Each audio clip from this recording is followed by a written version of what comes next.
Markshire and Mange. What's up, guys? What's up, THL? Yo. Today we're doing something pretty fun. We're going to be reviewing THL's card review. We got Mange along with us because he was part of the initial review.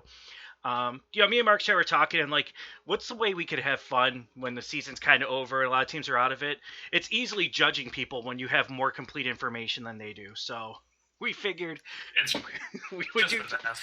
Yeah, we figured we would do just that. No, but really, we do have more information than what they had, and car reviews are never right. But it's always fun just to look back and see what your mindset was for how long has this set been out, guys? Like 3 months? Something like that. Yeah. Yeah, I figured it'd be fun to look back and see what the mindset was and just, have some fun with it. We got the first card up is already spoiled, is Firefly. It's pretty interesting. We'll listen to the clip. Just let me know when you boys are ready, and I'll play this clip. Yeah, I'm ready. All right, let's play it now. But I think, speaking of one drops, I think there's a much better choice for it. Now we have Firefly. Yep, I'm gonna go ahead and just concur. Agree with what I said before. Ass, and I'm gonna give it a 1.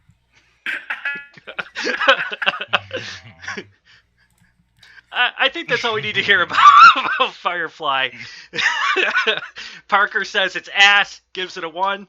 Let's keep going. That's pretty bad, but it does add another 1 drop in your hand, so maybe for the Hunter quest, that's probably pretty relevant. You can probably play that in the Hunter quest, because it's two procs of the quest for 1 card.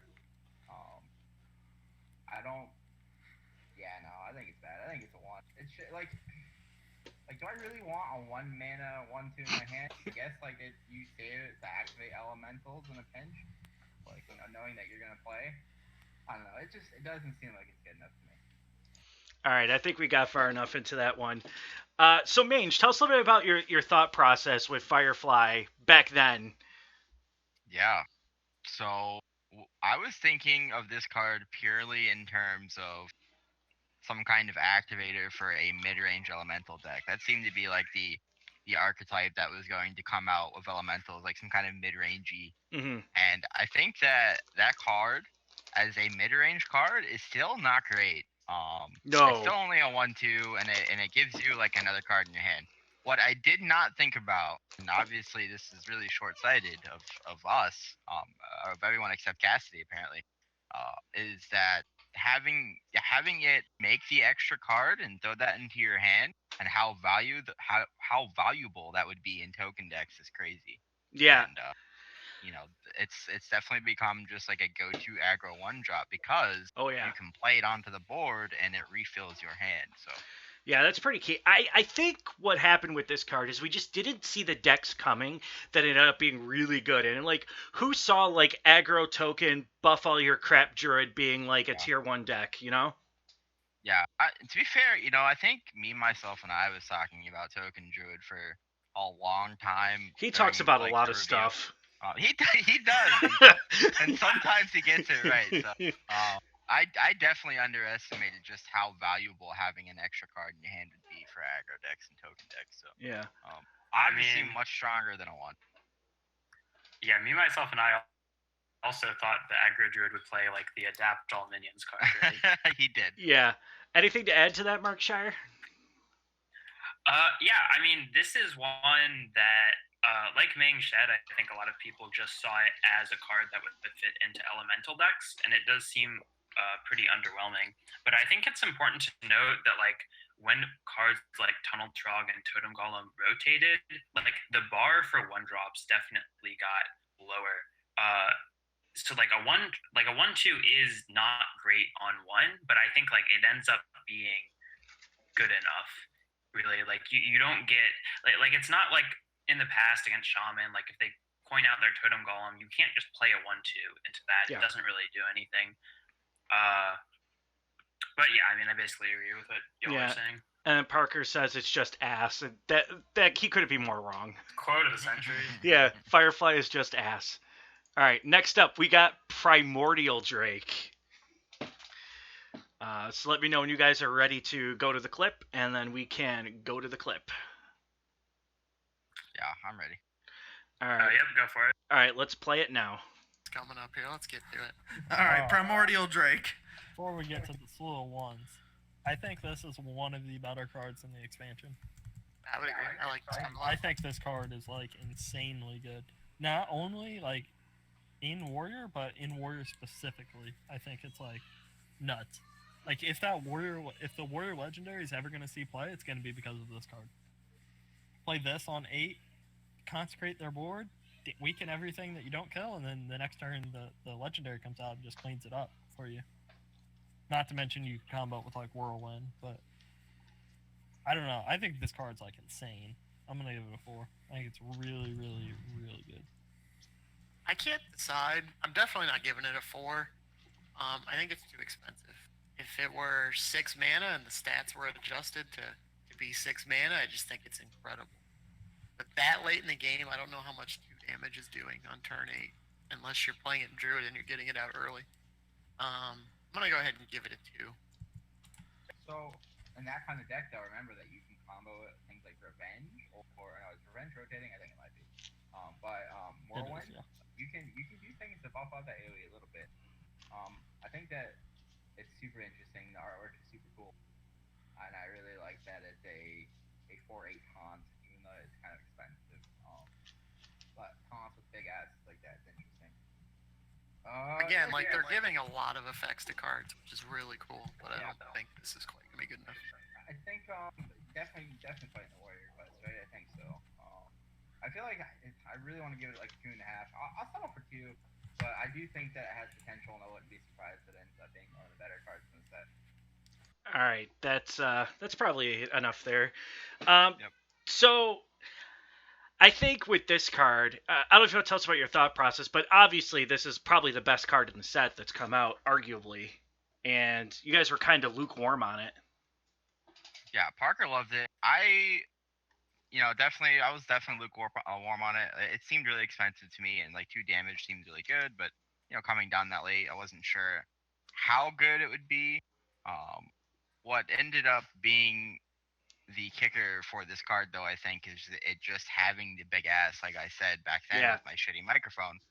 8 health is a lot, and a taunt with 8 health, with that kind of effect, turned out to be super good. And the dragon tag doesn't hurt it either. So absolutely. Yeah, it's definitely one of the, and it's not something that we could really predict then, but with the format specifically, with a lot of like tokeny and like aggro shit, it's even better in this meta than it would be in say like a mid-range meta. So absolutely. I think what really helps this card is the dragon tag and curator. Just basically almost being able to guarantee to play it on curve is really good.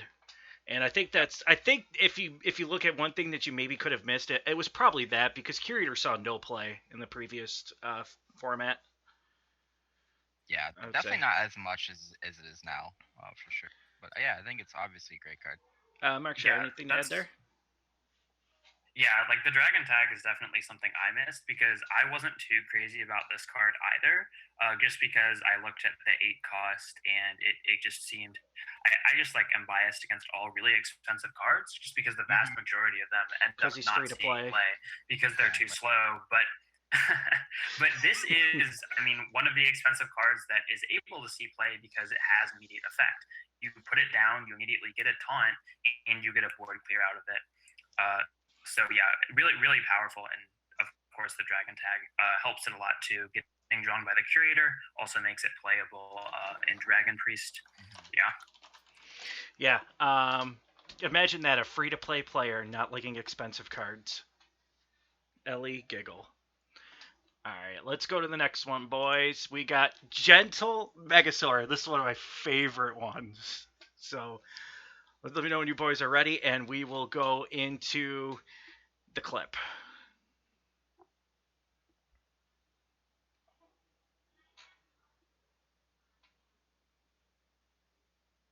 I can't find the link. Hold on, I have to scroll to it, I think. It was one that's broken. It's 23 minutes, 25 seconds. Okay. All right, I have it. We'll play it now. Gentle Megasaur. All right. Well, this is gonna start the theme for me. Can't spell gentle. 1. So this is our first adept card. Adept card. Adapt card. Adapt. All right, let me get this right here. Jesus Christ. I can read, so. What? Adapt. I want. One. I'm gonna. I want Parker to read off this. So I Adapt just want one. to take a stop here real quick, and if you haven't paid attention, we have the adaptions here. So there is Crackling Shield, which gives a card Divine Shield. I'm not going to read off all the names, but there's Divine We're gonna Shield, skip plus past 3 these attack, can't be a target by spells or hero cards. This thing. Death Rattle, summon 2 1/1 plants. I don't know if I can do Taunt, that. Poisonous, plus 3 Okay. Stealth until your next turn, +1/+1. Production and quality. Wind Fury. So there's XD. 10 options, and you essentially discover it. If I understand right, you get 3 options, and you get to pick one. Alright, so let's look at an aggressive Murloc deck. Stealth till your next turn is solid. Wind Fury is really good. +3 attack's really good. +1/+1's okay.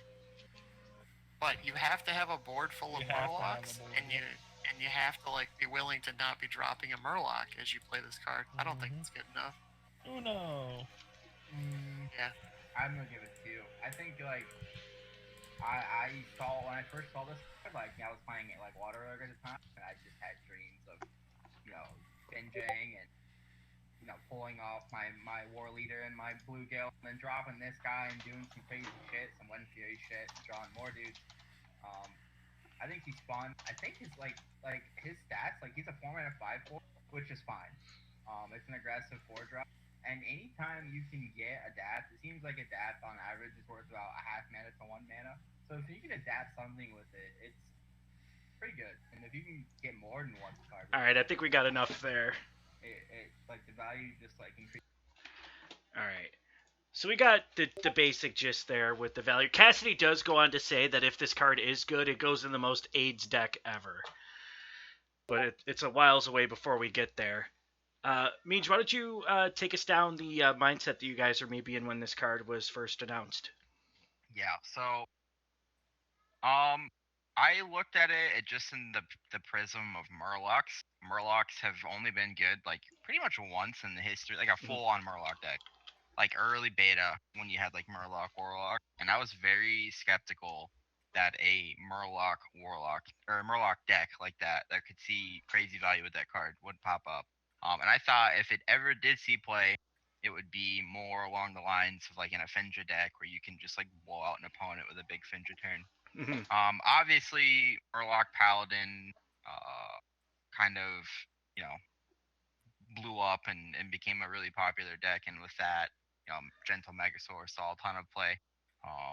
Doesn't see as much play outside of that deck, but yeah, I obviously it's a pretty strong card and has the potential to win games on the spot. So Yeah, I mean, I think that like you said, if Murloc decks weren't good, then this deck is also not going to be good. So that's understandable. And I think it's difficult when you're reviewing cards to be able to think of all the other cards that are also being released, because if Hydrologist and Rockpool don't get released, yeah, I don't think Megasaur really sees play.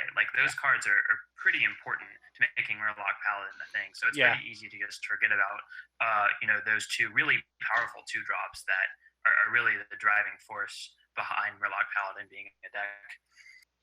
Yeah, I agree. That card was almost entirely dependent on just Murlocs being good. Wait, obviously in a vacuum it's fine, but Markshire, why isn't Hydrologist on our list?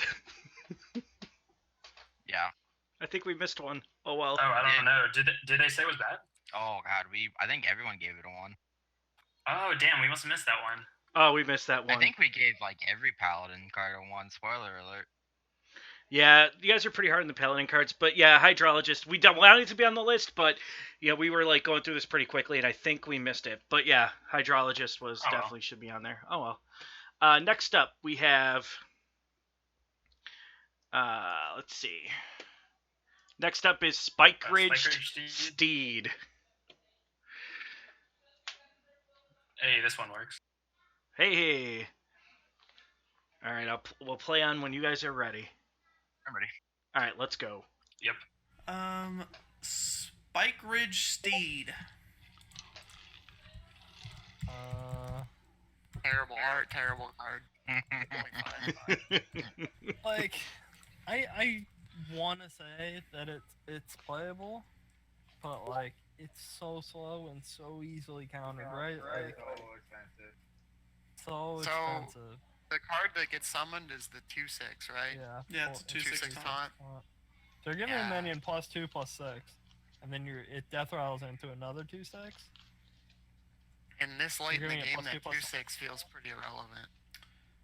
What 4-mana Yeah, it's just legendary? like- Oh, it's like okay. comparable to Junior Belgium. is Zephyr card. Oh, that would be cool. Yeah, this is the card. This is the card that I was talking about when I said there's a 10-mana combo that's really cool with this. Yeah. So like you play that guy 3/3, and then you play. He's this not guy. leaving? He's Oh, LOE. No, the new No, I'm legendary. fucking up. The new legendary the one. 3/3? Yeah. So like that's the only way this is played, right? If that combo is okay, and it's not. It's not. No, it's okay. not. So slow. But Yeah. like then you turn into like a 5/9 and a 3/8. Like, all I imagine is you just play this and you put it on something and then they just hex it, and now you're Yeah. screwed. It's bad. All right. So, Nice. which one of you wants to take the first lead on that one? I mean, I'll do it. Go ahead. Yeah, so I still don't think it's that amazing.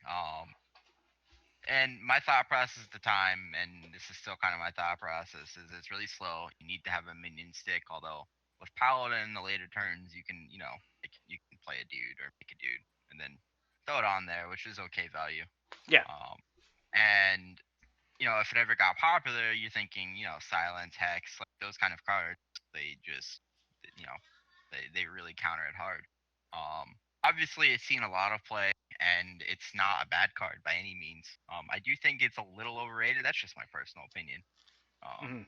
But and it ended up being really good in a lot of these tempo Paladin decks that have popped up like the entire expansion. So, good card. We were all wrong.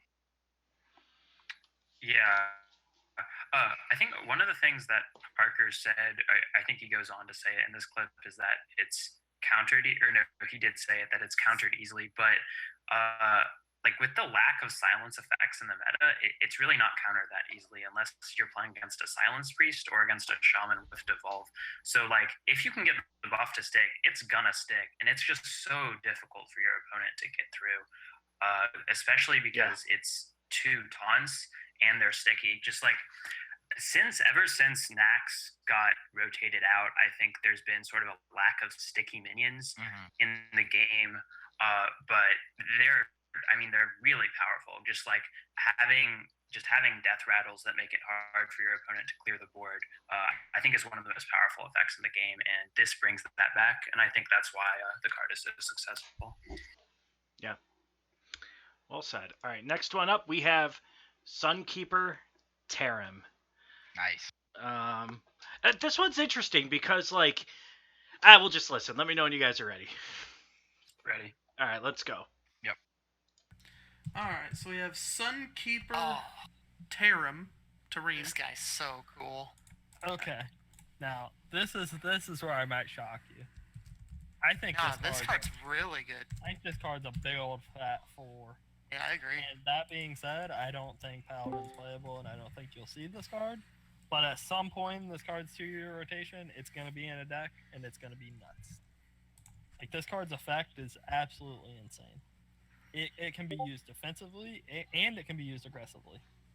And it can be used defensively and aggressively at the same time, right? Like, say they play a big fat taunt, like a what's the Druid taunt? The 6-mana, was it 5/7, 5/9? I don't know what it is. The Cthulhu one. They play that. Oh, yeah. I'm playing aggro. I've got a bunch of little shitty tokens with my Lost in the Jungle and just 1/1s and chargers and stuff. Now I just made their freaking 5/7 taunt a 3/3. I trade one of my tokens in, and now I'm hitting them 3/3s. This card's actually nuts. Yeah, it's really strong. The role player in me loves the art. Like, I want to see what he looks like golden. I think he's my favorite card in the set. I'm giving him a 4 for all the reasons you said. Ange, what do you This think? card's really good. I think it's 2. 2. Yeah, I think it's 2. I agree with Parker that it's very strong. but it's also pretty expensive, so it's like hard to combo with like removal and like things like True Silver. I think that the thing that's like really one of the best parts about it that isn't talked about enough is that it has taunt. 6 mana, 3/7 taunt is okay. And you have the potential to like really do some shit to your opponent's board, right? If you have a bunch of little shitters, you have some fat minions, you build this down, you can like shit off the board. And he's also automatically a 3-for-1 on your opponent's board, like without them playing cards from hand. Yeah, I think this is I would call this like my Doom Guard, or like this is like your finisher in Aggro Paladin. Like this gets you there. Like you're gonna get in like a bunch of damage early, like I don't know, like 10, 15, 20 damage early, with like your chip damage and your aggro stuff, and then this brings you home. Like this gets you through the taunts, through the taunts on the big minions with your shitters, and now all my 1/1s are 3/3s. All right, I think we got it. I think we got there. Parker hit it right on the head, man. Parker got it. Parker got it. His sentiments pretty well. Yeah. I was definitely more lukewarm on it. Ended up being way wrong. Very good card.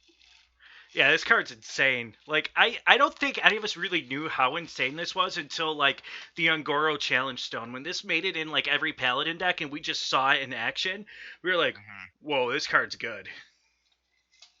Because that was before we knew Paladin was good. Paladin didn't pick up until, like, the second week of the expansion, I think. Yeah, a great card. And pretty much for all the reasons that Parker said. Yeah, Parker nailed it on that one. But joining us now, he was supposed to be here earlier. He's here now, is our dad, Follow Durden. Oh, what's up, Durden? Hey, sorry, real life stuff hijacked my life. Yeah. But glad to be joining you guys late. Yeah, yay, Dad. All right, so, Dad, do you have the spreadsheet open? I have the list of timestamps on the YouTube. That's what I meant. That is. Yep. I'm just a dummy. So, yeah. Okay, so... All right, next one up is Galaga Crawler. So let me know when you guys are all in on Galaga Crawler, and I will play it for the room. I'm there. Sounds good. Apparently, they're reviewing our review, and I'm so hyped for that. Please do it. Yes. All right, let's go. We have Galaga Crawler. Now this is a tech card, baby. It's a THL card. Yeah. You think Pirate Warrior's on the other side? This is your card. It's a meme though. Like, this reminds me so much of Hungry Crab. I mean, it is If a crab. small time doesn't get nerfed, this card's a 4. Oh yeah. Oh man.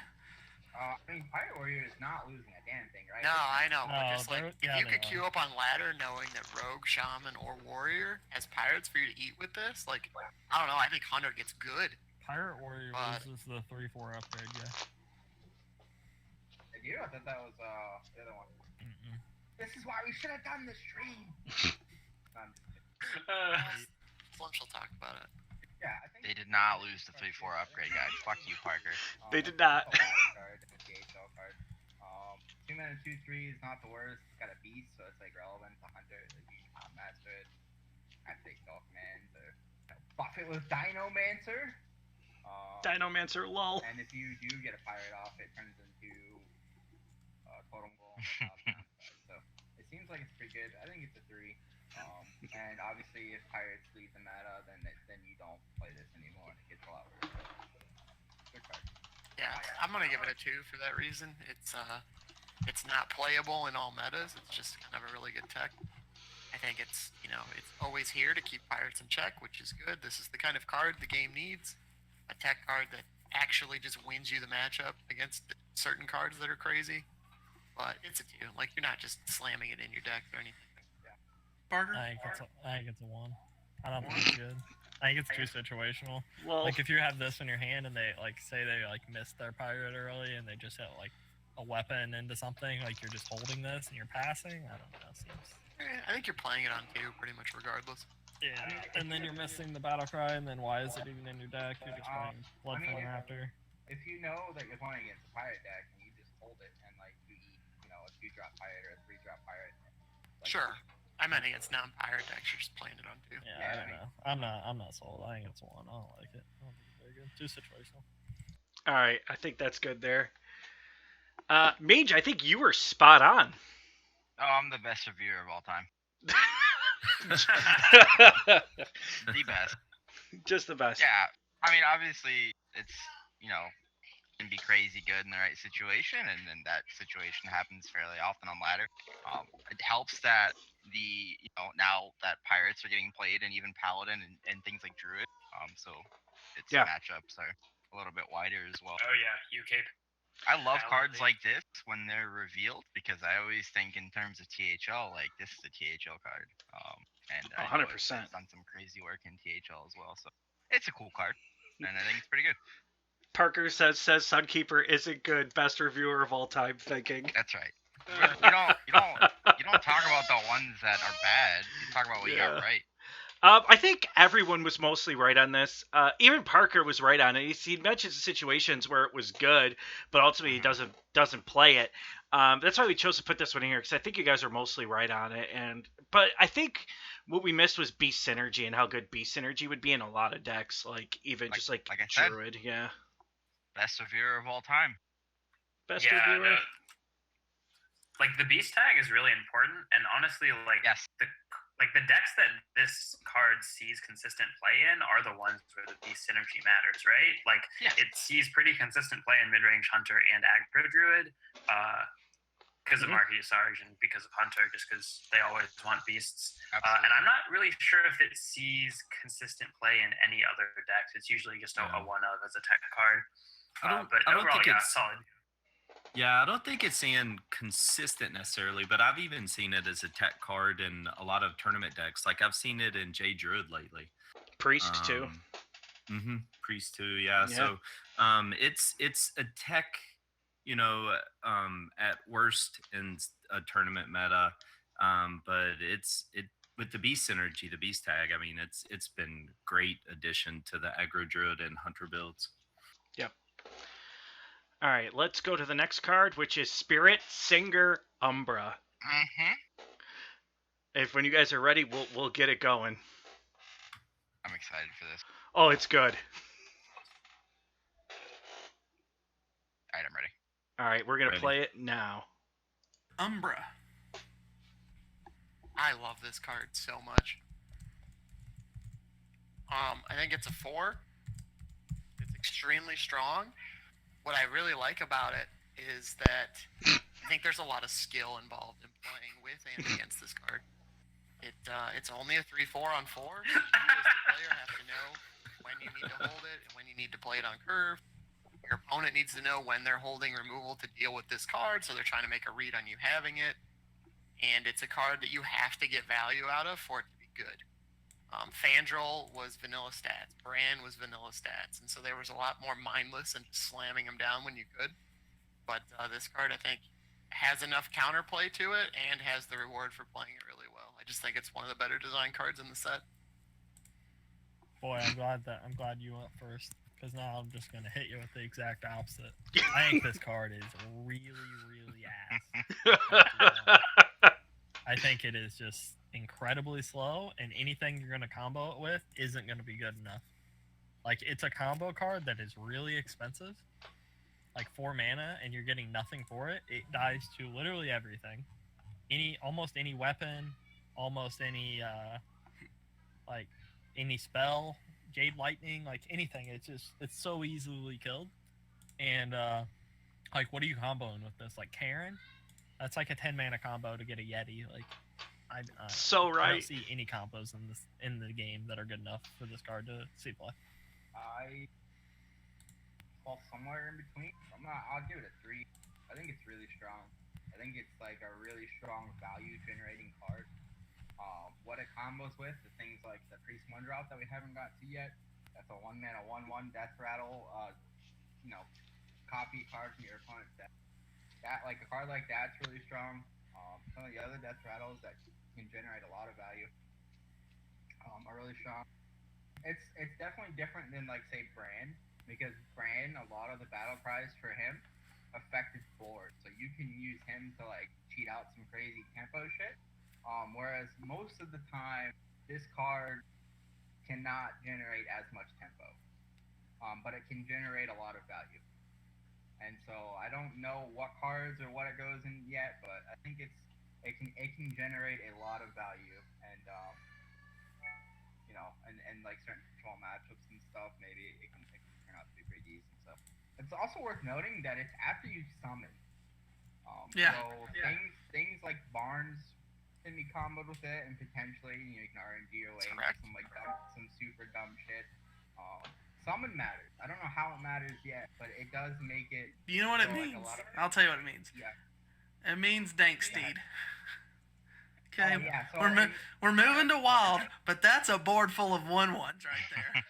Who said my name? This with a Dread Steed on Wild. It just goes forward. It's pretty funny. Yeah.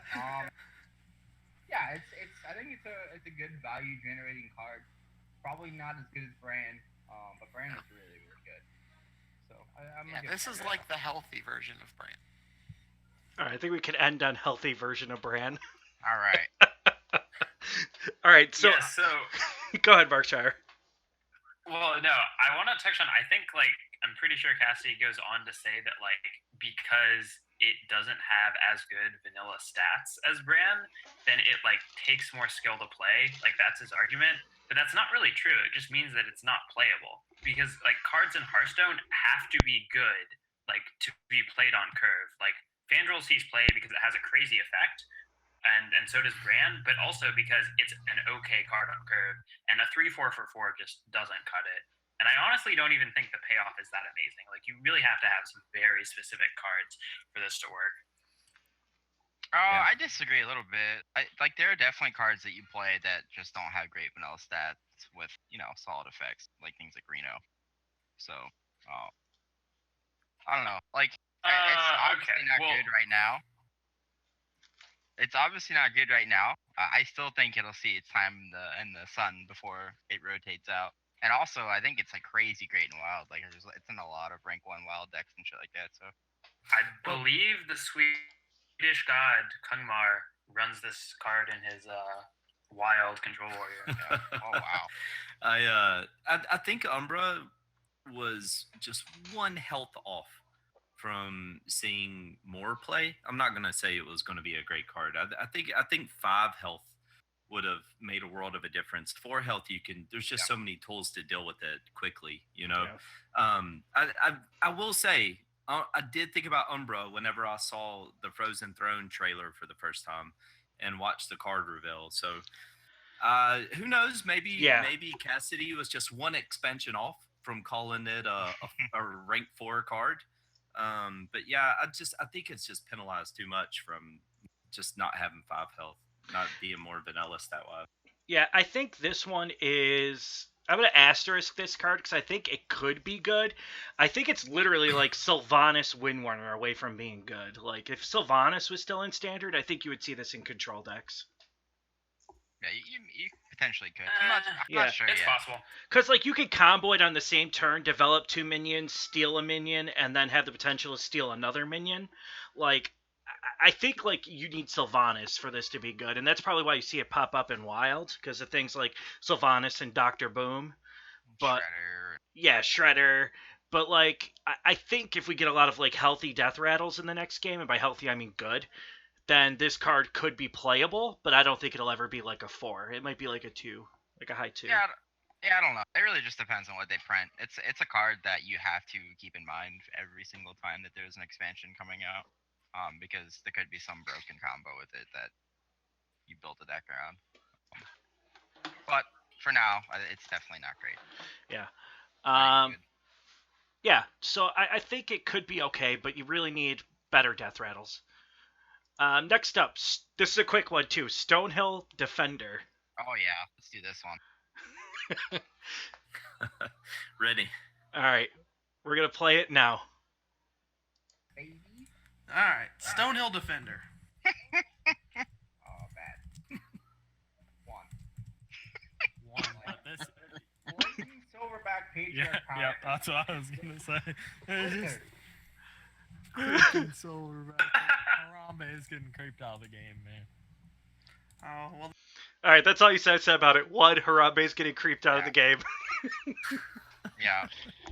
Obviously, that card's insane, and everyone was incredibly wrong.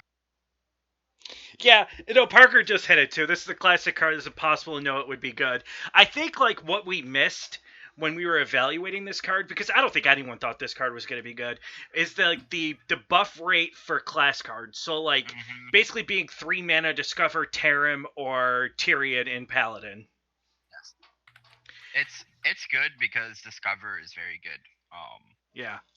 And the range of cards it can discover, they all tend to be very good. And obviously, certain classes can really abuse the class card multiplier. So yeah, good card.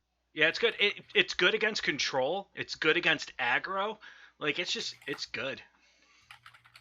And does anybody remember the math off the top of their head of what your odds are of drawing a class taunt card? It's 100%, right? It's 100%. You're getting Tyrion every time. I don't remember the exact numbers. I know it's like you're 3 times more likely to draw class cards. So in things like Paladin, it's like 66% to get one of the big 3 taunts. You mean 100%? Yeah. Well, only when I'm playing against it, and apparently you. Yeah. No, when I'm playing when with I'm playing it, it's not nearly that high. All right, let's go to the next one here. Vicious Fledgling is our next card. The Flappy Bird. Oh yeah. All right, I'm ready. All right, let's play it. All right, next card. Vicious Fledgling. Oh, look at that. Come on. I like how Parker preemptively puts a 1 in everyone's spreadsheet before we talk about it. The spreadsheet's off. Right, I spelled this. Oh, okay. So Yeah, that's off. One's across the board. Imagine that. It has adapt. You guys don't really say much about it. You just say one's across the board. Imagine that has adapt. I think that's Cassidy. another one that just got dismissed. I think Cassidy goes on to say like if you can't remove a 3 mana 3-drop, uninstall the game. Yeah, we tried to pass over cards that we thought were obviously bad to save time because it still went 4 hours with the review. I'm gonna I played this card like the very first time, I don't know, probably a few days into the expansion, and the very first game I got to innervate it out, and it won the game for me on the spot, and I changed my mind on it immediately. I'm like, this card's broken as shit. Yeah, it just carries games. Like, you innervate it out on one, and then you just win on the spot, it feels like. There's very few classes that can answer it. It's a very high rolly card. And I know we're not speaking Arena, but I think it's telling that Blizzard actually had to nerf its drop rate for Arena, just because if you dropped it, if you got it off, then you won Arena, hands down. Yeah, because, obviously, spot removal and things are, much more rare in Arena. I think Go ahead, Markshire. No, so I was going to say, I also didn't think this card would be good just because it's a 3-mana 3/3 that doesn't do anything immediately when it's played. I even went to the point, I remember early when Un-Goro was released, Jacksox was playing Aggro on stream, and he put Fledgling in his deck, and me, along with several other people, were telling him about how bad it was, about how, egg nappers were better. I think so. Now I have to eat my words. I actually remember that. Me, Markshire, and several other people were all telling him how bad it was as he was winning games with it. Oh, that was the best. Yeah. But without Innervate, it's not as good. Like Parker said, it's still only good with Innervate. That's true. I wouldn't give it a 4. I would give it a 3 if I was re-reviewing this one. But I think, and I know it's not a typical meta, but when you look at Darkstone, when we banned a bunch of the cards, when you took away all the 2-mana removal spells, like Fiery War Axe and Frostbolt, this card was everywhere, and it was just blowing people up. Yeah, it can actually win a game by itself, which very few 3-drops or lower in this game can do, so. Yeah. It hasn't been since Tunnel Trog that a card this cheap can win a game on its own. Yeah. Anyone? Was really funny. Anything to add, anyone? Look at that card art. That's a great art. All right, we're gonna move on. Next one is Jungle Giants, and we have there's two. Yes! There's 2 clips for Jungle Giants. One starts at 121 and the next one starts at 125. So you guys probably want to open both of them simultaneously because like you guys go on for a while and then you add some stuff later. I can't wait. I'm ready. All right. All right. We'll start with the first clip. Fuck off. All right, moving on. Starts with Mitch going fuck off. Next up is the Yeah. quest. I'm just going to scroll down to the reward or bring it back up. But we have Jungle Giants. So who wants to start off the first quest discussion? I think this quest is about middle of the pack. Maybe slightly above middle. Like maybe it's like 4 out of 7. Okay. How many classes? There's 7, right? There's 9. 9 classes. Didn't know there was 9 classes. 4 out of 9, 5 out of 9, somewhere in that range. I think it's about middle of the line quest. I don't think it's incredibly hard to complete, right? Like, it's not. It's like Rampure plays 5 attack minions, like, from turn 4 or 5 on. So I don't think it's hard to complete, but the effect is, like, it's not an immediate, like, you're not immediately benefiting from it, right? Like, you're getting out, like, 1 minion at 0, maybe 2, and then, like, you probably have to draw, and if you draw, like, say you have, what's it called in your hand? Nourish. Nourish, yeah. Like, Nourish, like, you're gonna get some sick value out of this, and you're probably gonna win. But, like, And so I'm you going might to read be off. dead before you complete the quest. So I'm just going to read off what Barnabas the Stomper does. He is a 5-mana 8/8 battle cry. Reduce the cost of minions in your deck to 0. So that's the reward. I think I'm in the minority here. I think this is playable. I think this is a 3. I'm with you.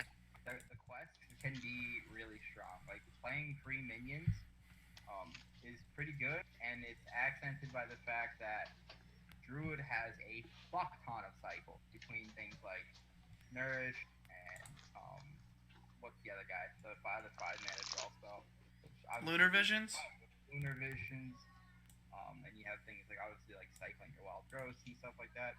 So, like, I don't know. I like right now a package super similar to this.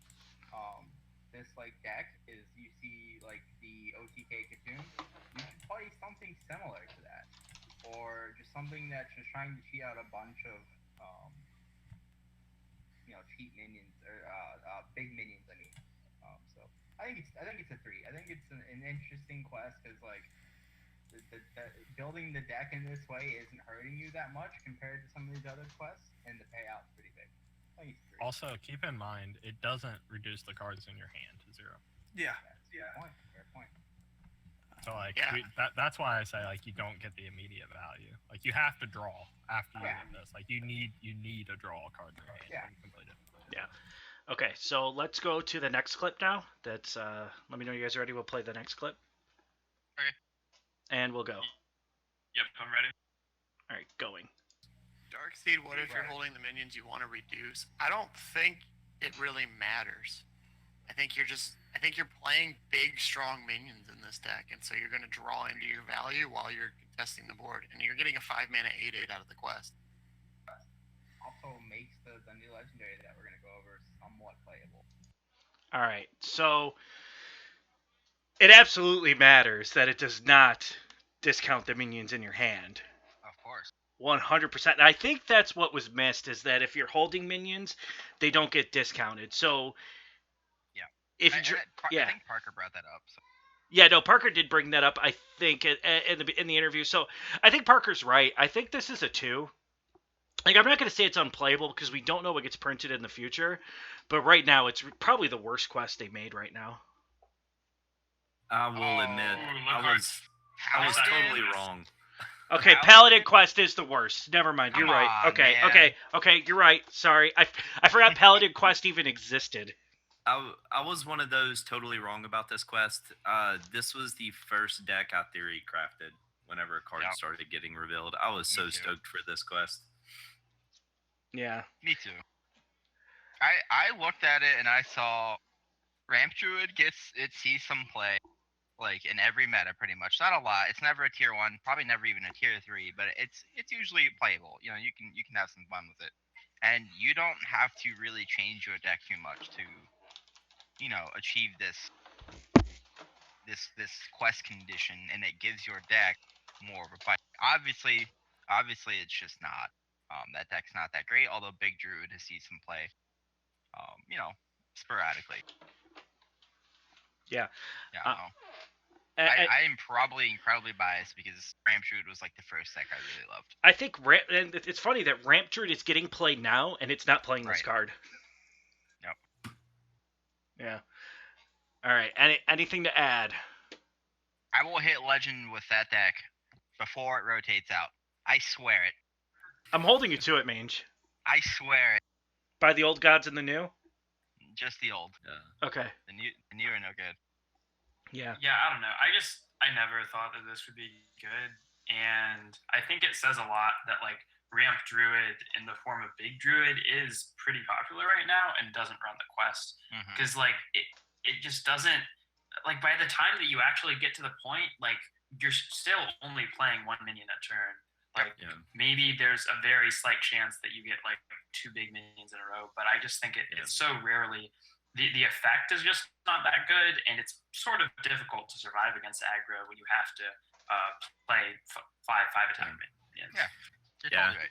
It's probably the most passive of the quest rewards, and one thing, it can't replace Ramp Druid in the sense just because by the time that you get the quest off, you probably would have already hit your ramp anyway, and you're drawing one big minion at a time, so it's kind of redundant. Yep. If that makes sense.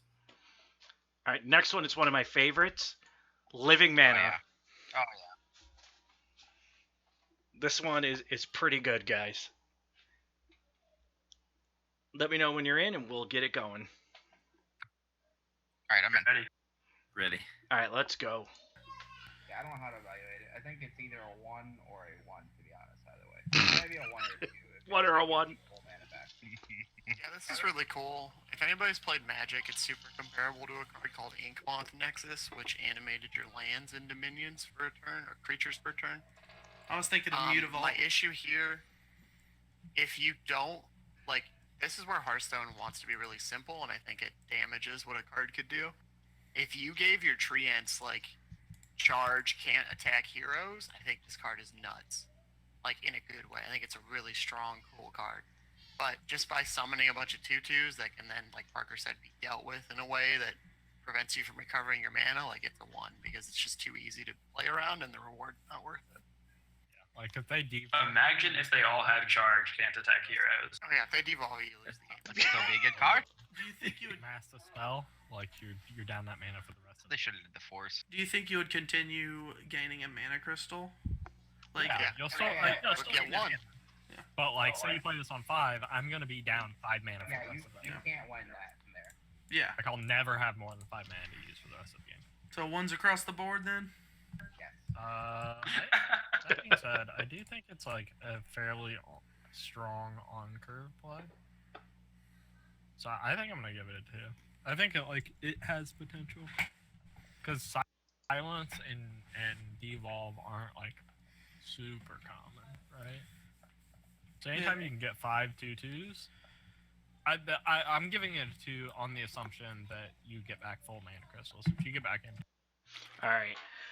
What's interesting about Living Mana is like they did a study of the cards like when played on curve, like what the impact they have on your win rate, and Living Mana's had the highest impact on win rates than any other card in this expansion.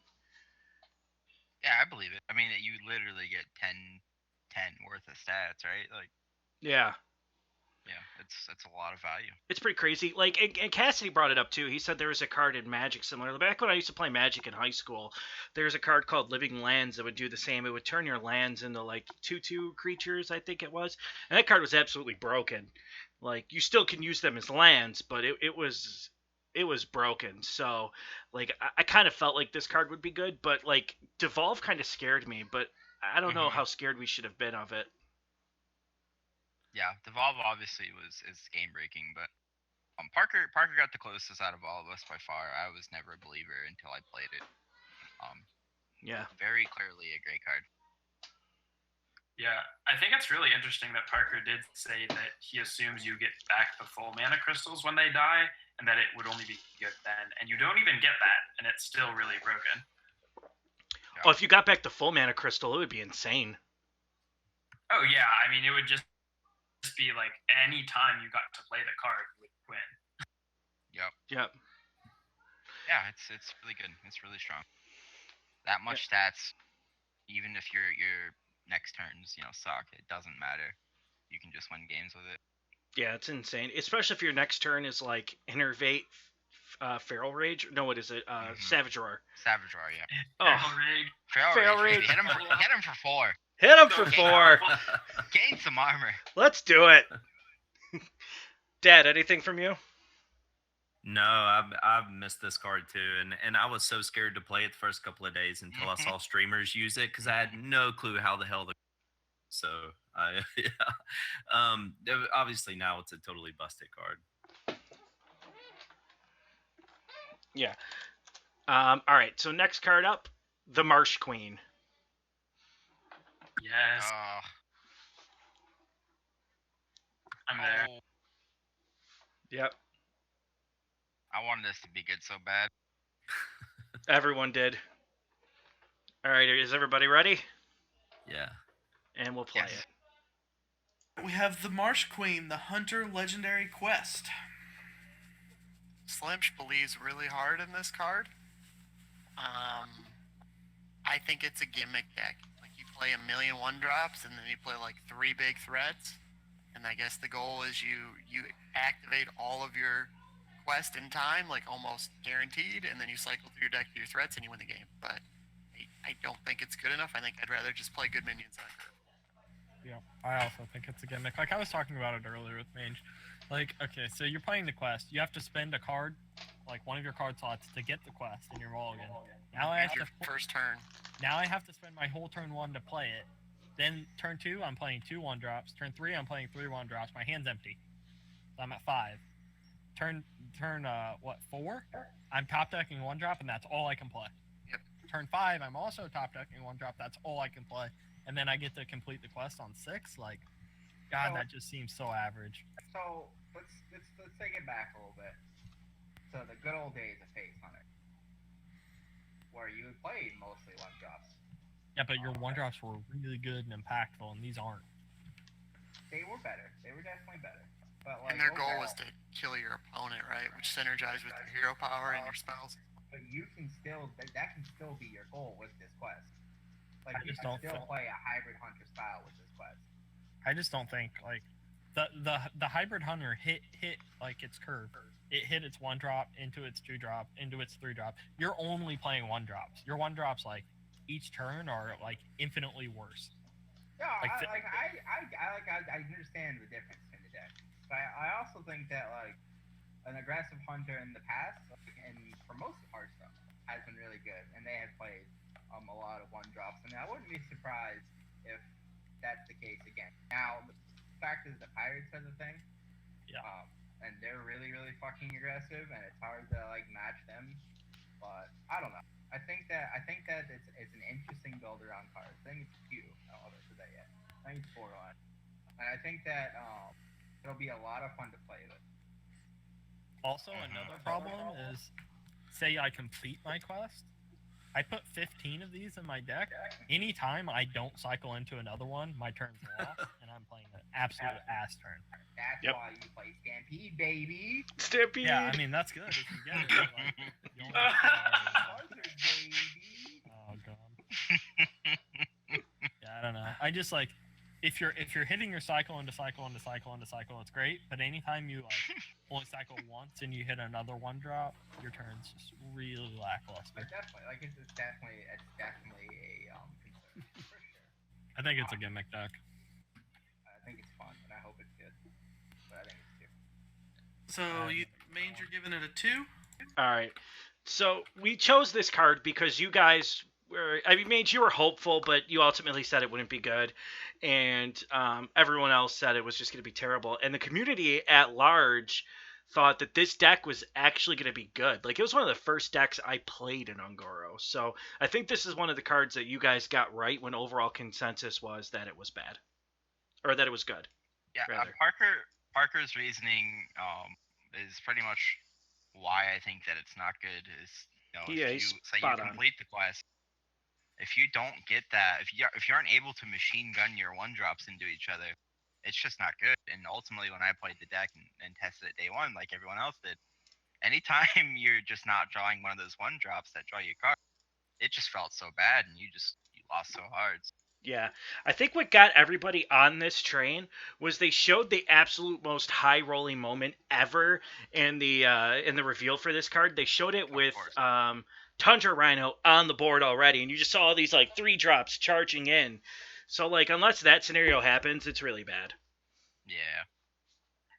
I was really hopeful that it would be fun, but it's just not. No. Yeah. And this was revealed around the same time as I'm going to butcher this name, but Tavarin Warden or whatever. Like a day Tolvir, I think. Tolvir Warden, yeah. So they were revealed right next to each other. So, of course, that's going to influence people's perceptions, early perceptions. Yeah, no, how the cards are revealed can definitely mean a lot. Like, I remember when Jade Druid was revealed, like, it was playing against some really slow Paladin deck, and, like, whoever was playing it was able to hit their infinite Jades, and everyone was like, wow, like, easily the best deck in the game. And, I mean, Jade Druid is good, but, like, obviously the scenario they showed is not typical at Easy, all. 1 mana, 12/12, easy. Yeah, so... give you guys props for that one. Next one up is a Meteor. Yes. It's going to be good. It kills all the dinosaurs. All right, everybody ready on this one? Yes. Ready? Yep. Let's go. Think about Meteor. So, just real quick, my favorite part about Meteor is that it still kills the Ultrasaur, the 714. Yeah, the 714. It still kills the dinosaur. That's cool. I like to think that's not by accident. The Meteor still kills the dinosaur. I don't know why I need to deal 15 damage to something, but luckily it also deals 3 damage to other shit. So, like, it's probably a 1. But like there are gonna be times when you get it off of like a Ball's Tomes and it's like it kicks ass. It's a good card in certain situations. Yeah, I'm gonna go to 1. I do like that it kills the dinosaur still. Is Wrathguard still in standard? Yes. Guard's still in standard. Oh, there we go. Yeah, I think so. Oh, talk about the hard counter to Wrathguard on turn 6. No, this card's a 1. But it has the potential to have some of the best animations in the game. So that'll be the first thing I do when I play this game. When the expansion comes out, I'll be playing this card. I'll be throwing it onto the board. All right. All right, Mange, why don't you lead us off on this one? It was sick. That animation is still very cool. Oh, it's great animation. Yeah, I don't know. I feel like that our, maybe it's a 2 and not a 1, but I feel like our thoughts are pretty much close to reality, where you don't feel great when you put it in your deck, but when you get it off of discover cards or like random generating cards, it has the potential to really swing games and be very strong. So I think this is a 3 or a 4, honestly. I mean it's good single target. It's a 3, right? Yeah. Yeah. It's good single target removal. It's good, area of effect removal. Like, it's just so flexible in what it can do. The 3 adjacent thing still, it's the biggest reason why you play it, because you have the potential to hit more than one minion. But a lot of the times, Polymorph does the same thing. I don't know. Yeah. I still think it's overrated, but obviously, situationally, it can be great.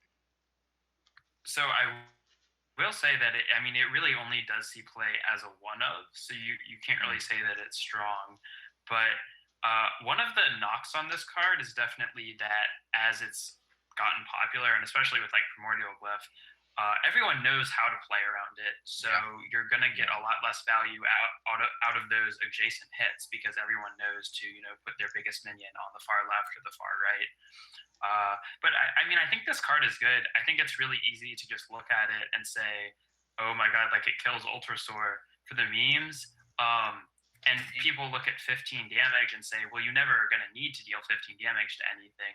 but just a 6-mana hard removal that also does 3 splash damage is pretty solid. It's not. I mean, it's not amazing, but it's a very solid card. Yeah. I think the fact that go ahead. No, it's all right. Go ahead. No, I was just gonna say, I think the fact that it actually dictates board position to your opponent is another benefit of this card. Because some decks want to be able to use certain board positions to their advantage for making trades from buffs like Direwolf Alpha or like a Flame Tongue Totem, and this can actually kind of like force them into awkward board positions. So, I actually. I think this was introduced around the time. Maybe it was at the very end, or around the time as well. I think you guys nailed it when you were like, "Hey, it kills Ultrasaur." But like I immediately discarded it as almost like a meme card, which I know we shouldn't for class cards. They're supposed to be stronger. And then I saw it played for the first time, and I didn't even know what it was. I'd so immediately discarded it. And but yeah, I mean, it almost feels like they knew Burn Mage was going to be a deck, and that it fits perfectly in there as a one of, I don't know how much more play it'll see in other mage decks, especially the faster built ones, but it's awesome getting off on a glyph, whenever it's timely and it's needed. Yeah, this could just be personal, taste, or maybe I'm just wrong, but most of the time I'd still want to put Polymorph in my deck and then discover like things like Meteor that are more situational, but yeah, obviously it's it sees some fringe play as a card in deck, and I think it's pretty fine. Yeah. All right, next up we have Shadow Visions. Yeah. Shadow Visions. All right, ready when you guys are. Ready. Yep. We're making great time, by the way. I like this. I know, this is awesome. Oh yeah.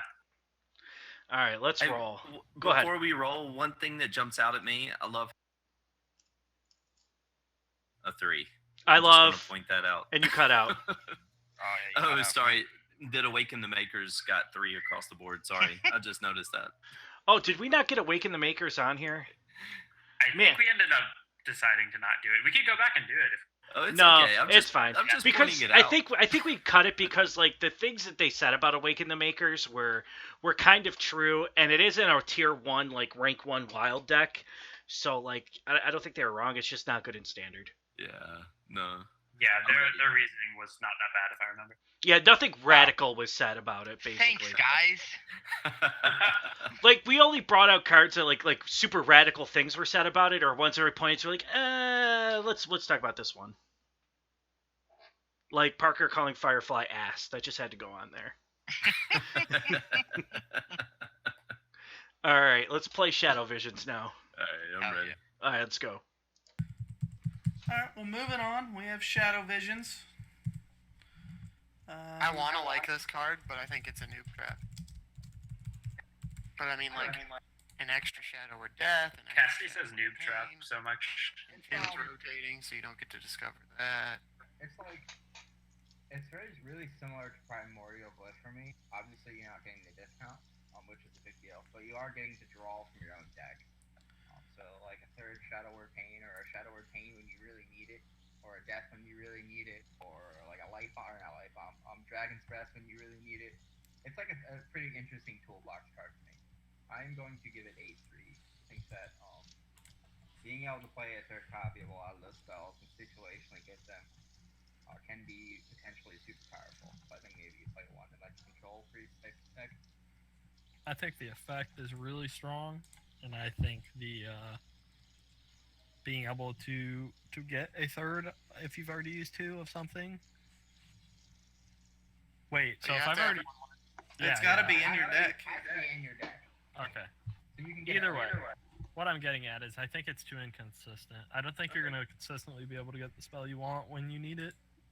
And if you've drawn both of them, now I can't get that third one at all. So I don't know. I think it's, and like 2 mana do nothing to discover that, and then I still have to play it. I don't know. I think it's too slow and too inconsistent. I'm going to give it a 1. All right, Mange, you were spot on. Oh, yeah. Best reviewer of all time. Here we go. The GOAT. I think and I think it said later in the deck that someone brings up like Silence Priest. I think it's like Cassidy brings up like Silence Priest because MMI was talking about it, and I think what's really interesting about this card is it like single-handedly enables Silence Priest. Yeah. But I actually think it single-handedly keeps a lot of the priest decks viable.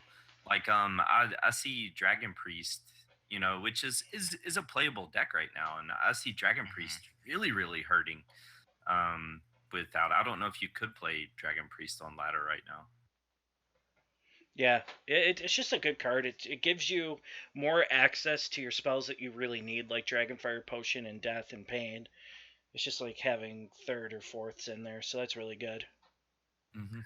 I feel like one of Priest's main weakness, like throughout the history of Hearthstone, has always been dealing with individual minions, and they obviously have no way to deal with 4-attack minions, but just like if their opponent plays a threat like a Vicious Fledgling, they have to have that Shadow Word Pain, right? Like Shadow Word Death is a good removal spell, but it's very narrow.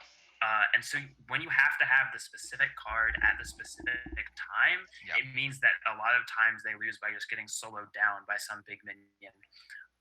Or even something like a Fledgling that's a smaller minion that can adapt. And this just makes it more consistent that you can hit those removal spells. So I think that's really why it's good.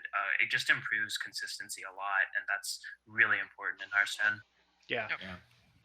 Worth noting, with priest cards, we skipped Lyra the Sun Shard in this review.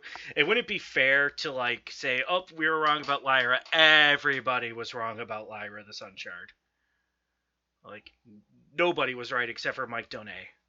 I gave it a 2. You gave it a 2. And honestly, I still I don't think Lyra is that good. Like it's a strong card for sure, but I think people think it's like one of the best legendaries, and it's really just like mediocre in my opinion. Good enough to see play, but I tend to agree with you. Yeah, like when it goes off on bonkers like Lyra turns, then it feels bonkers. But most of the time, it's just like, I mean, it's worth playing in a priest deck, but I don't think it's like a 4. No, I also think 2 or 3 is fine. Yeah. All right, next up we have Sherazin Corpse Flower. This is where we get the rogue cards, and the rogue we have one rogue card, and then we go to some shaman, and then I left the best rogue cards for last. All right, ready when you are. I'm ready, guys. Okay. Let's do it. All right, let's go. To Sherazin Corpse Flower.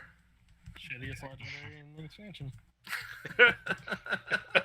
And a 5/3 that's already like poorly statted, and I have to play 4 cards to revive this son of a bitch. In the same 4 turn. cards in 1 turn. Yep. This is the card that when I see it's like they give you that like little tiniest bit like, oh, we like Auctioneer and we like Miracle Rogue, but that's it. This is all you get. This horrible card that slightly synergizes what Rogue is known for.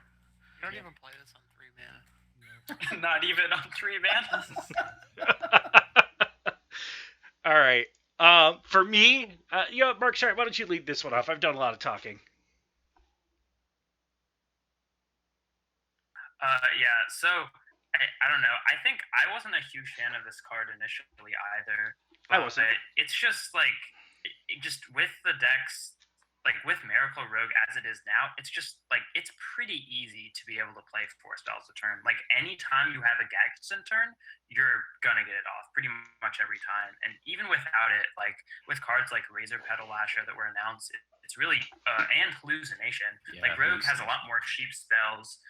It's a lot easier for them to fit like everything in the mana. So they can revive the Sherazin. And I think it's especially good with Gadgetzin because like you play your Gadgetzin, you have your 4/4 on the board, and then you also have a 5/3 with it, and your opponent is already forced to have removal for that Gadgetzin, and it's sort of difficult for them to also be able to remove the 5/3. Yeah, honestly, I think it's only playable because of Gadgetzin. Yeah, for sure. I can't tell you how many times like I've had this card come down, I've dealt with it, made a board, and then the rogue completely removes my board, gets back their 5/3, and then it's just like, well, shit, now I have to deal with this thing all over again. Yeah, I and I feel like Valspin Slayer actually. I don't know. Like, I'd want to look at the spell density of this expansion's Miracle Rogue version and the one before. I feel like tools like Valspin Slayer and Hallucinate have actually allowed Rogue to have some more cheaper silo spells. Like, you don't have to have Shadow Strike in Miracle Rogue. I know it wasn't the most popular card before anyway, but a lot of the times you would have it in your Rogue list. But Valspin Slayer does even better, and gives you a statted minion. So I don't know. Hallucinate, I think, has been an awesome card for Miracle Road in this expansion, and it makes shares and more playable. Yeah. When me and Markshire were putting this list together, we thought we weren't going to have enough time.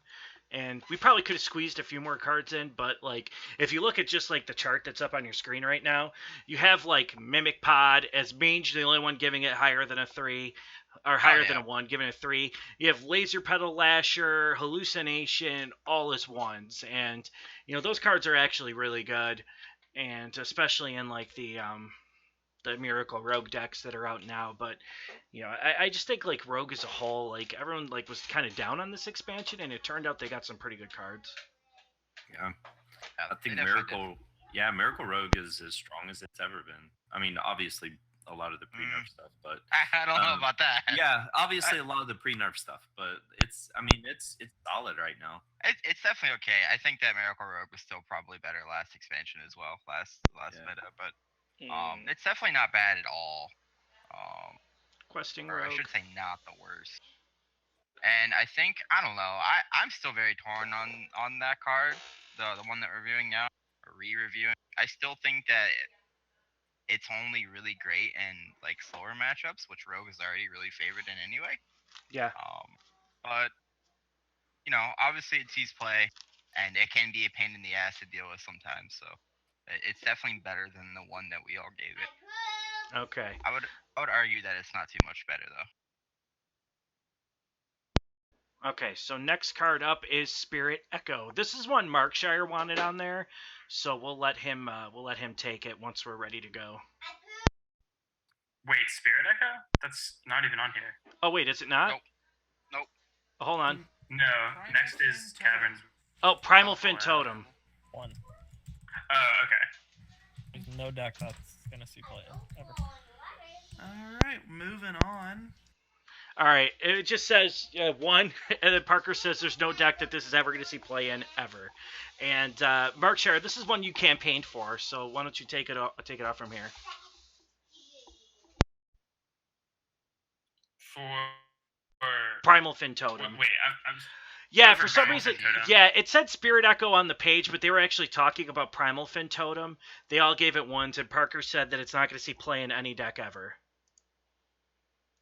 Oh yeah, I mean, I also didn't think that it would be that good just because I saw the Murloc tag and I'm like, okay, so this is made for Murloc decks, but I really don't think Murloc Shaman is going to be good. But I don't know. I don't think many people saw Token Shaman being as good as it is, but like if you can't answer that 0/3, then you just get so many tokens from it, and that's just extremely powerful with cards like Flame Tongue. And I mean, I don't like everyone gave it 1s. I mean, I think it's not an overpowered card at all, but it's a pretty solid 3 in my opinion, just because it sees consistent play in a good meta deck. Yeah. Yep. I think obviously we all overlooked like the value that you can generate from it if it's not answered. Like we saw it as a Murloc tag, and I'm just like, why would a Murloc deck really want to play this? Doesn't really make a whole lot of sense. But obviously, Token Shaman is a thing and very strong, and it's one of the star players. Yeah. Yeah, I don't have much to add to that, Dad. Nope, not much to add to that. That was a hard one to really see the value in. Yeah. Next one up is Volcano.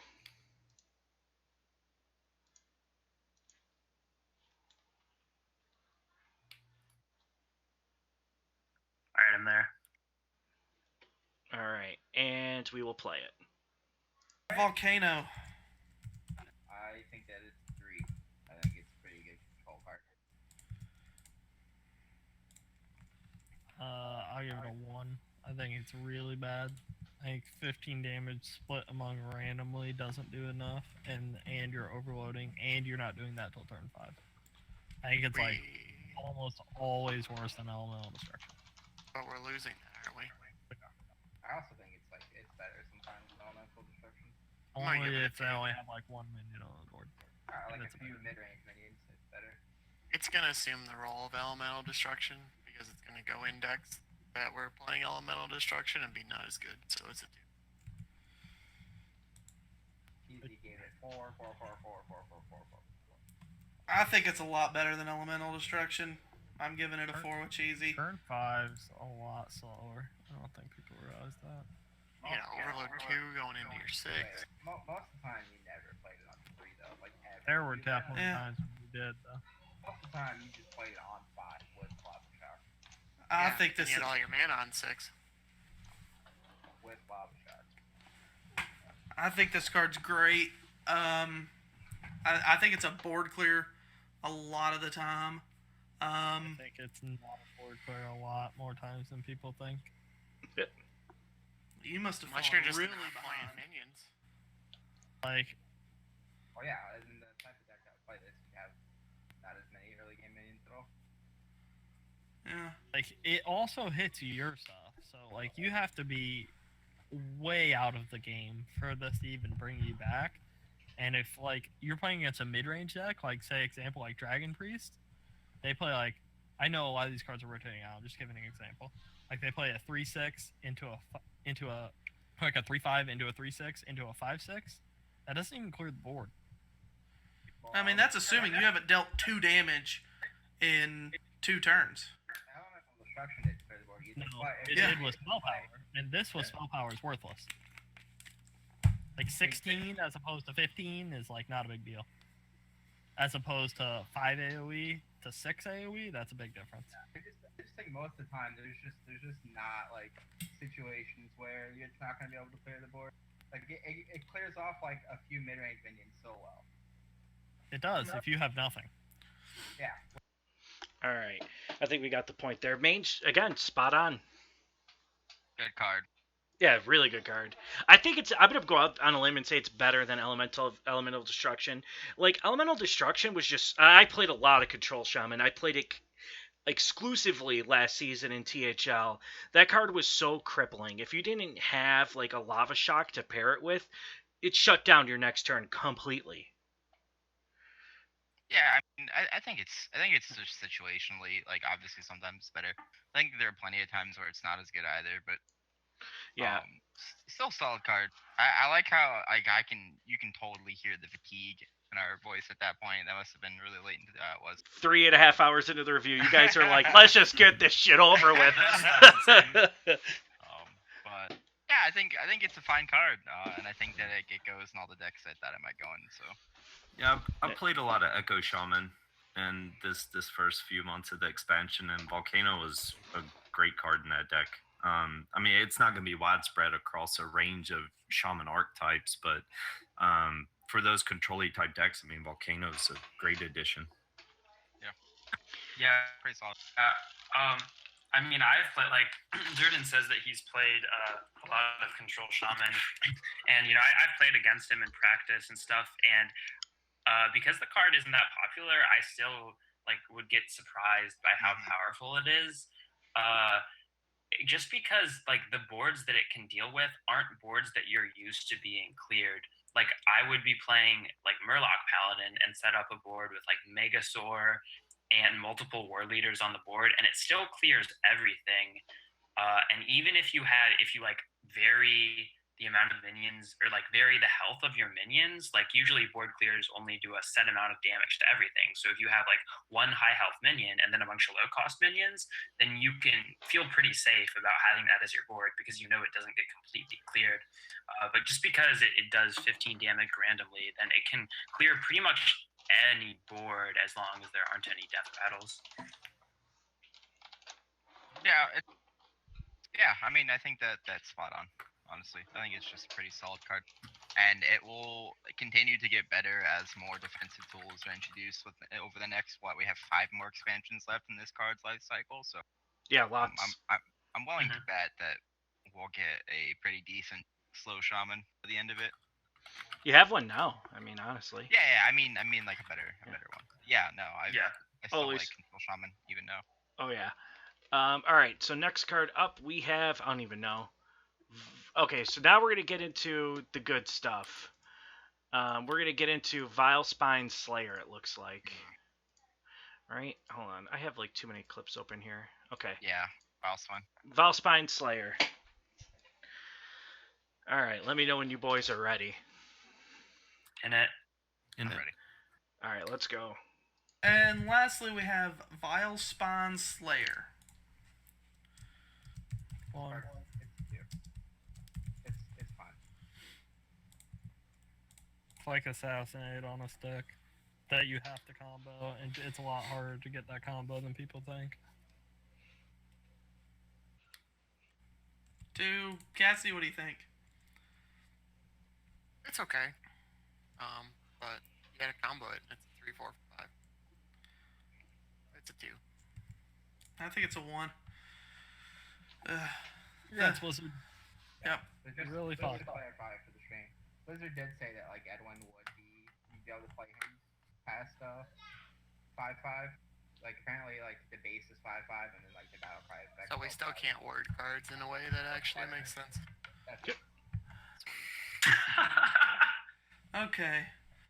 Let me find the Rogue straw poll here. Rogue is like easily the biggest loser in this expansion. LOL. Paladin is.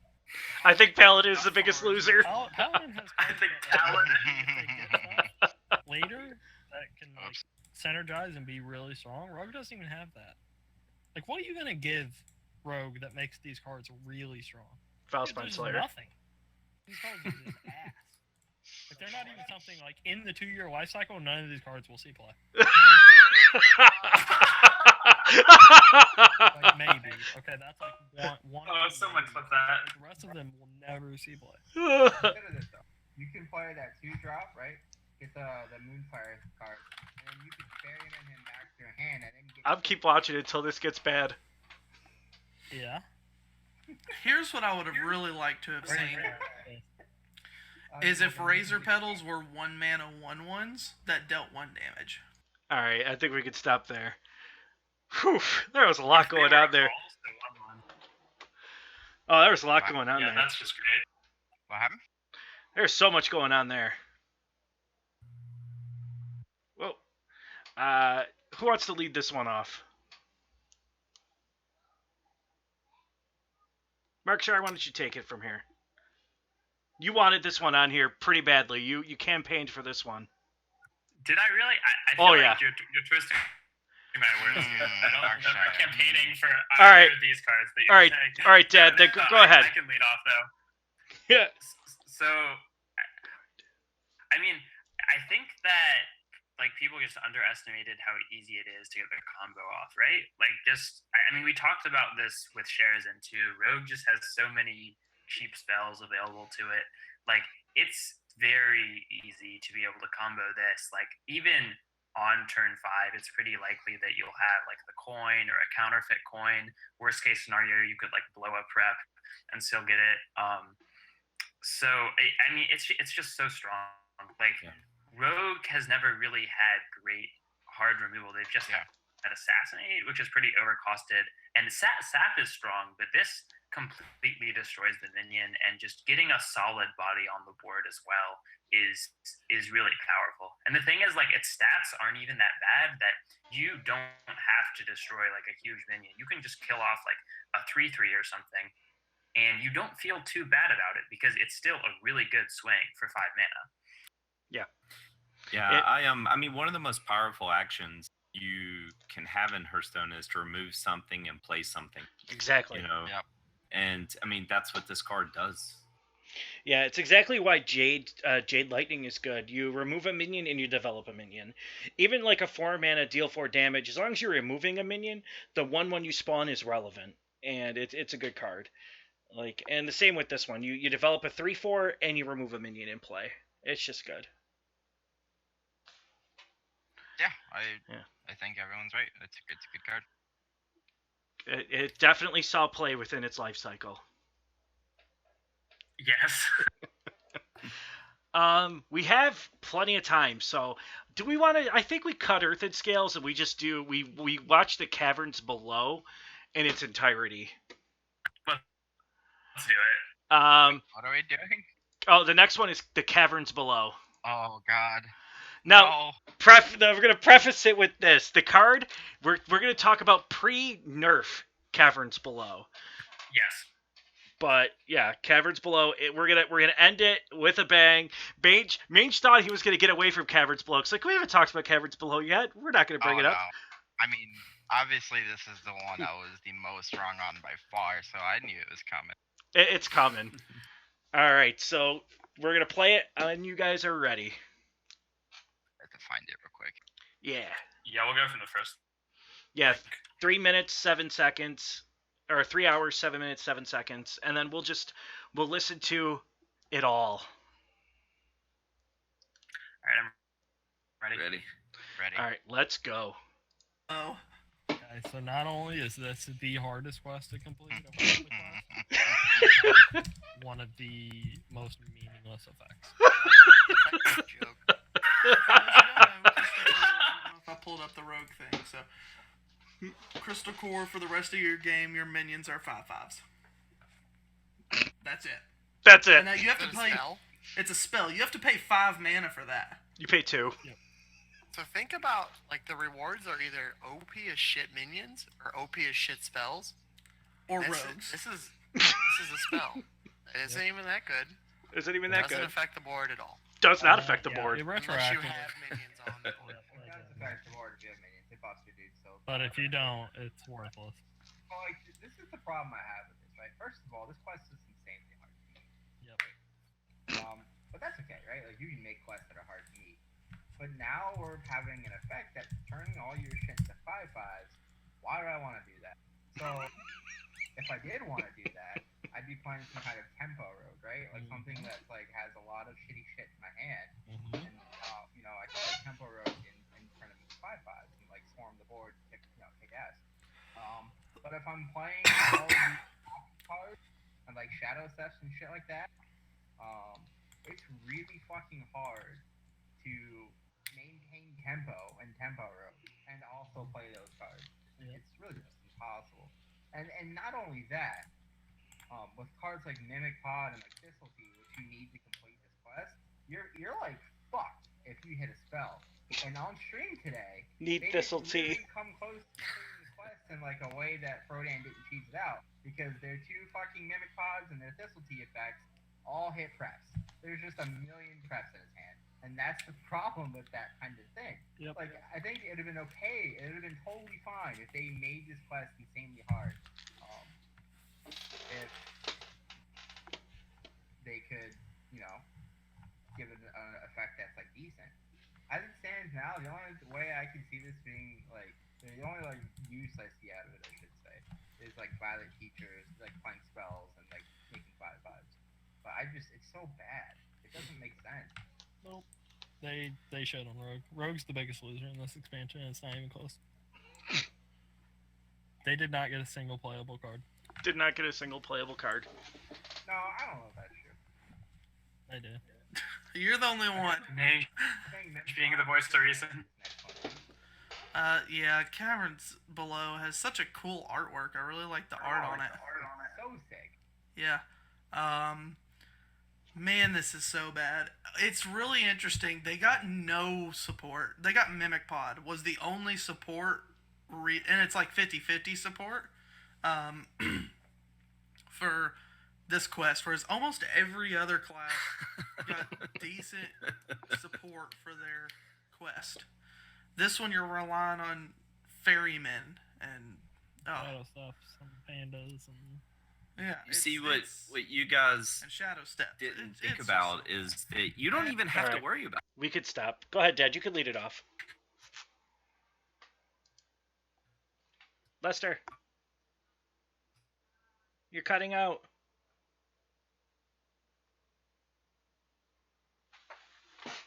Is everybody here? Oh no, did we die?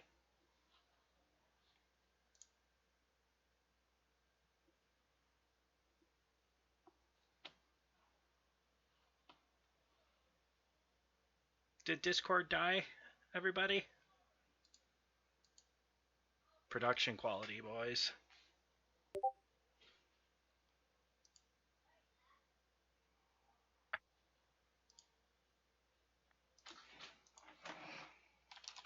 Looks like everyone is cut out on Discord right now. Let's try exiting and then re-entering this.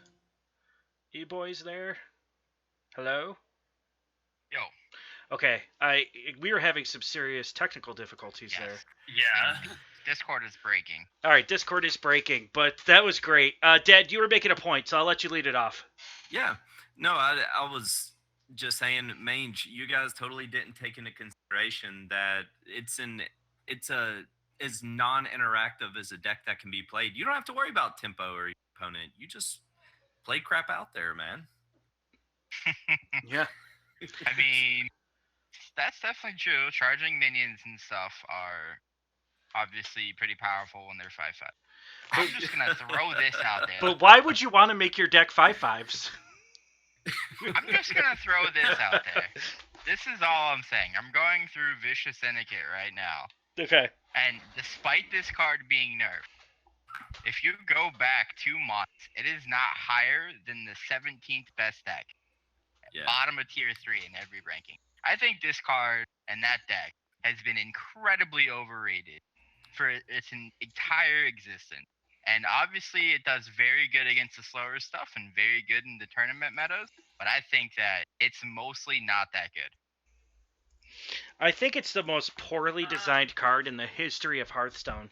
Like, you play your card, you return it to your hand. You play your card, you return it to your hand. You just play with your own cards until you're ready to win, and then you look at your opponent's side of the board and you go, okay, now what do I do?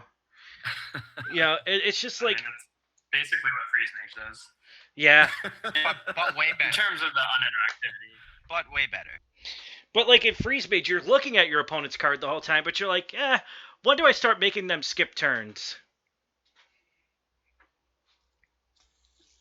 Oh, I think we're all.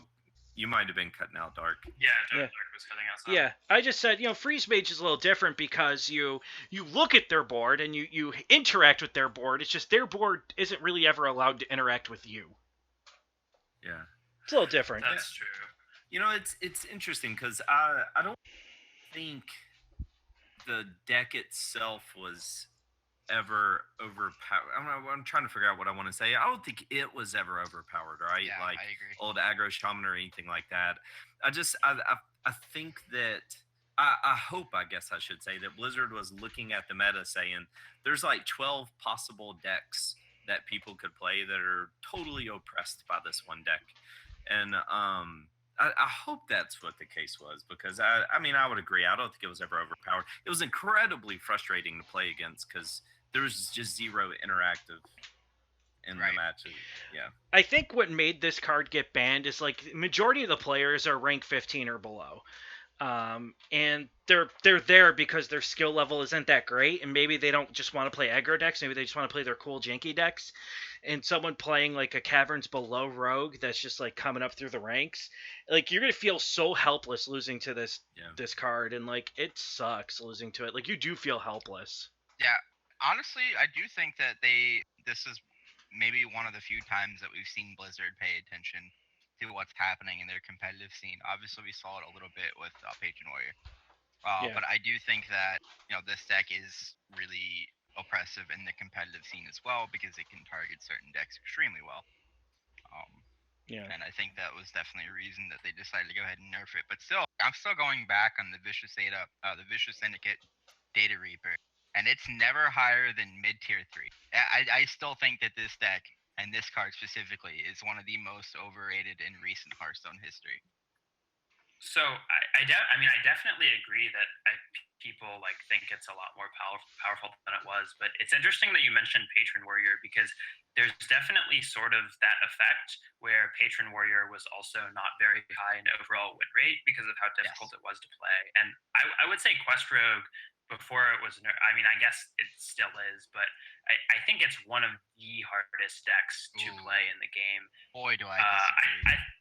Okay, I think it is, and that's why in Vicious Syndicate we saw it definitely got to mid tier 2 in legend ranks, and it was consistently had a higher rating and higher win rate on legend ladder than it did in the lower ranks, and I think that's because it is definitely more difficult to play than a lot of the decks that we have right now.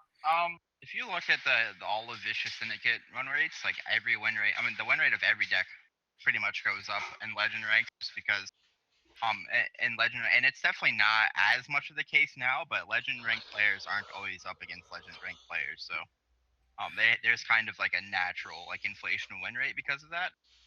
Yeah. But I do understand what you're saying. I do think it's overstated how difficult it is to play. Like I think honestly, Patriot Warrior is just on a different level.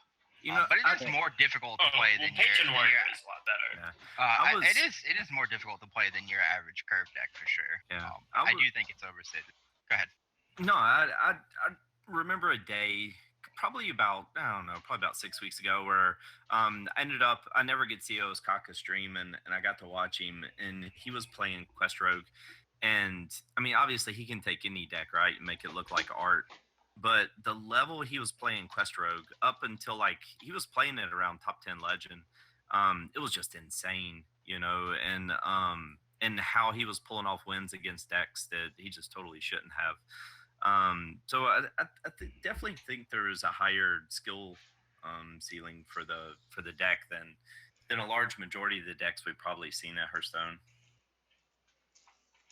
Yeah, I remember like 1 month Sidonia was like top 5 legend with this deck, but I think Sidonia could be top 5 legend with steaming hot dog turds. So I don't know. Yeah, it's hard. It's hard to pinpoint like exactly how difficult something like that is. But see, those are bringing up tier lists. Tempo Storm. I don't know how reliable their tiers are, but this was tier 1 in Tempo Storm for the longest time. Take that for whatever you want.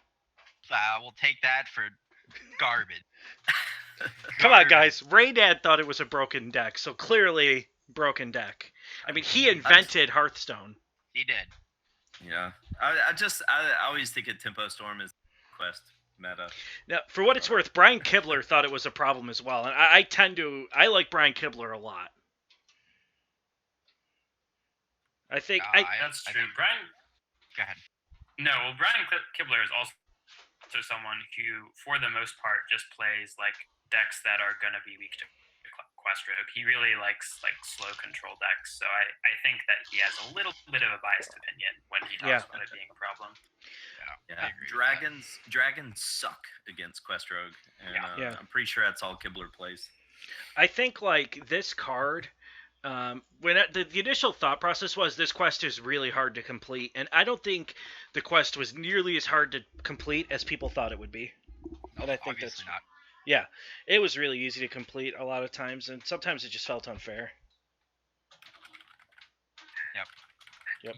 Yeah, I think another thing that I don't know, I think some people alluded to in the review, but for a lot of people, just the reward of getting 5/5s also didn't seem that good, and that's because like by the time you complete the quest, sure, I mean sometimes they nut draw and get it on like turn 4, but generally you're completing the quest more around turn 6, and of course initially people thought it would be even later, and at that stage in the game, like the minions that a typical deck wants to be playing are going to be like close to 5/5s or even bigger.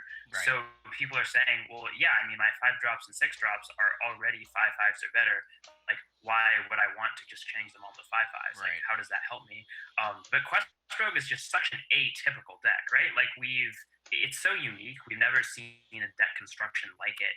And it's really difficult for people to predict an entirely new archetype, really. Like, yes, you know that people are going to want to build a deck around the quests, but just the way in which Quest Rogue is built is just so different than anything we've ever seen. it's really hard for people to see that, I think. Yeah, pretty much. What makes the deck work, honestly, in my opinion, is just that you can play chargers, and that's not something that I really thought of. Right? 1 mana 5/5 charges. Yeah, charging and bounce back charging. Or and just you can like do silly things with it sometimes. Yeah, or a 5/5 minion that dies and gives you 2 5/5s. I'm talking about Igneous Elemental, of course. That card is so Yeah, weird. Igneous is great. Yeah, in this deck, overall it's garbage, but in this deck it was great. But yeah, I think we basically. But now the card is obviously a 1. It's still a 1, so you end up being right about it, but just after like it was broken and then nerfed. Best reviewer of all time. Yeah. All right, but I think that's gonna wrap it up. This is fun. I think we're gonna do it on the next one too, so for sure. But thanks for coming on, Mange. We appreciate you letting us make fun of you for a little bit. It was definitely a good time. That was a lot of fun. I really appreciate the invite. No problem. All right, guys. Well, thanks for watching. We'll be back with Friday Night Fights on Friday, so tune in. PogChamp.